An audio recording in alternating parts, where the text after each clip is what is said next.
Hello hello, स्वागत है आपका फिर एक बार क्रिकेट कनेक्ट में। और इंडिया वर्सेस न्यूजीलैंड का 3 सीरीज का पहला टेस्ट मैच हम हार चुके हैं। बहुत ही डिसअपॉइंटिंग सा लग रहा है, दिल सा टूट गया क्योंकि भाई 36 साल के बाद न्यूजीलैंड जो है वो इंडिया में आके हमारे होम ग्राउंड पे वो जीती है। मतलब 1988 में पिछली बार जीती थी, जब आप या हम में से आधे से ज्यादा लोग जो ये वीडियो देख रहे हैं वो पैदा तक नहीं हुए थे। तो ये एक बहुत अपसेटिंग चीज लग रही है। और 2013 के बाद इंग्लैंड और ऑस्ट्रेलिया के अलावा सिर्फ न्यूजीलैंड ऐसी तीसरी टीम है जो इंडिया को जिसने अपने होम ग्राउंड में एक मैच हराई है सीरीज में। तो ये एक बहुत डिसअपॉइंटिंग सी चीज रही। लेकिन अगर हम बात करें कि भाई क्या हुआ, ऐसा कैसे हो गया, तो पहले तो यही लग रहा था, जैसा कि मैंने आपको पिछले 4 दिन से हम जब कनेक्टेड है, डे 2 डे 3 डे 4 डे 1 तो वॉश आउट हो गया था।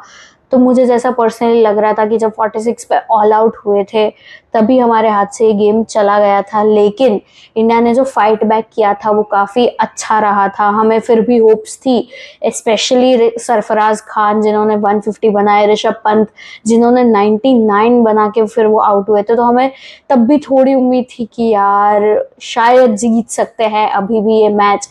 लेकिन इस बार जो 11 लोगों की जो न्यूजीलैंड की टीम थी, उसके बाद 12वां जो इंसान जो जो चीज न्यूजीलैंड की टीम को सपोर्ट कर रही थी वो था बैंगलोर का वेदर। बैंगलोर के वेदर ने इस बार हमेशा न्यूजीलैंड का साथ दिया है। जब भी इंडिया की बारी आ रही थी, जब भी हम खेलने जा रहे थे भाई बारिश बरस रही थी, और जब भी न्यूजीलैंड खेलने आ रही थी तो इतने सनी डे, इतनी अच्छी कंडीशंस। तो ये भी एक थोड़ा सा हमारे साथ बुरा हुआ। लेकिन अप्रिशिएट करना पड़ेगा न्यूजीलैंड की टीम को, जिस तरह से उन्होंने बॉलिंग की है, जिस तरह से उन्होंने अभी सेकेंड इनिंग्स में जिस तरह से उन्होंने बैटिंग की है। आपको बता देती हूँ डे 5 में क्या हुआ। सुबह से जसप्रीत बुमराह ने आते ही सेकंड बॉल पे कैप्टन के न्यूजीलैंड के कैप्टन टॉम लैथम को आउट कर दिया था। जसप्रीत बुमराह से ही तो उम्मीद थी, वही तो मैच जिताएंगे। लेकिन लेकिन पूरा बोझ तो उन पे नहीं डाल सकते ना। उन्होंने जितना ट्राई किया, दिन में जो 2 विकेट्स लिए वो जसप्रीत बुमराह ने ही ली है। तो India really needs to stand up.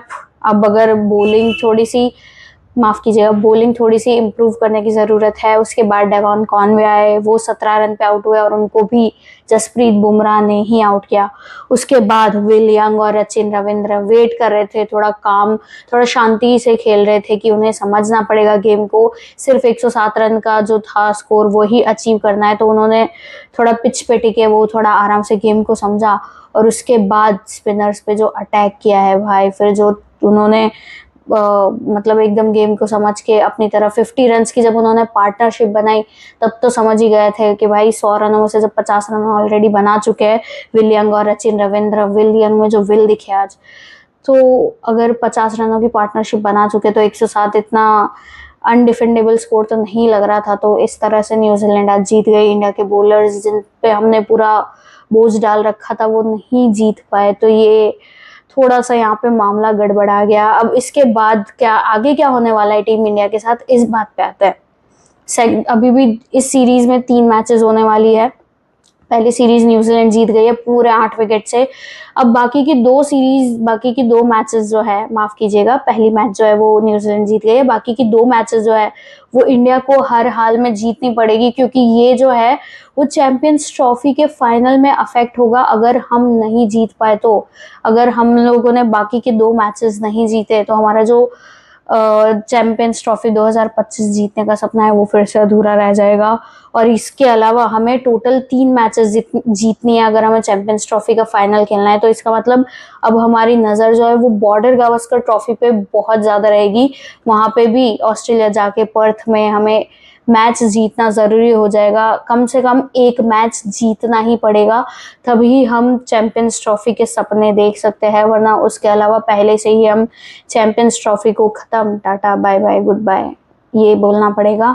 और अगर हम बात करें तो वैसे अपडेट ये आया है कि वॉशिंगटन सुंदर जो है उनको स्क्वाड में ऐड कर दिया गया है। भाई वॉशिंगटन सुंदर अपने लेफ्ट हैंड से ऑलराउंडर है। वॉशिंगटन सुंदर लेफ्ट हैंडेड बैट्समैन है, अपने राइट हैंड से वो स्पिन बॉलिंग करते हैं। तो ये देखना पड़ेगा कि वॉशिंगटन सुंदर की ज़रूरत अगर हमें पड़ी है तो वो उनको कैसे यूज़ करेंगे गौतम गंभीर और रोहित शर्मा अब टीम में, और अगर वो आएंगे तो क्या आकाशदीप को बेंच कर देंगे, शुभमन गिल को मौका मिलेगा या नहीं, ये सब भी देखना बहुत ज़रूरी हो जाएगा। लेकिन अगर इस मैच की बात की जाए तो आप लोगों को क्या लगता है कि हम लोगों ने कहाँ लैग किया? मुझे लगता है पर्सनली, अगर हम डे 3 पे जैसा हमारा केएल राहुल के बाद जैसे पूरा बॉलिंग बैटिंग करते टाइम पूरा जो टीम थी वो टूट गई थी, केएल राहुल के बाद सारे विकेट्स इतनी जल्दी गिरे थे।